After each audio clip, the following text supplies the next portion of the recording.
જૂનાગઢમાં 1 કરોડથી વધુની લૂંટને લઈ એલસીબી પોલીસની અમદાવાદમાં તપાસ. કલા ગોલ્ડ નામની કંપનીના સેલ્સમેન સાથે લૂંટ થઈ હોવાને લઈ સર્ચ.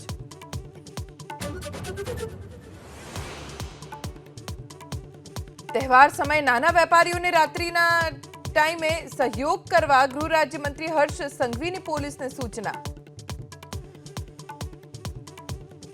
ક્યાંક નાની મોટી તકલીફ થાય, ક્યાંક નાનો મોટો અડધો 1 કલાક આમ તેમ થાય તો મદદગાર કઈ રીતે થવાય એ જરૂરથી જોવું જોઈએ.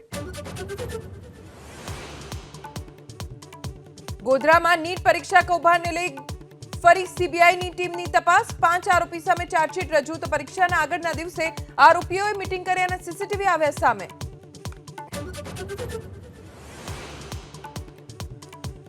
હરિયાણામાં કોંગ્રેસ આપના ગઠબંધનનું કાલે થઈ શકે છે એલાન. સૂત્રોના દાવા પ્રમાણે 5 બેઠક પર વિધાનસભાની ચૂંટણી લડવા આમ આદમી પાર્ટી તૈયાર.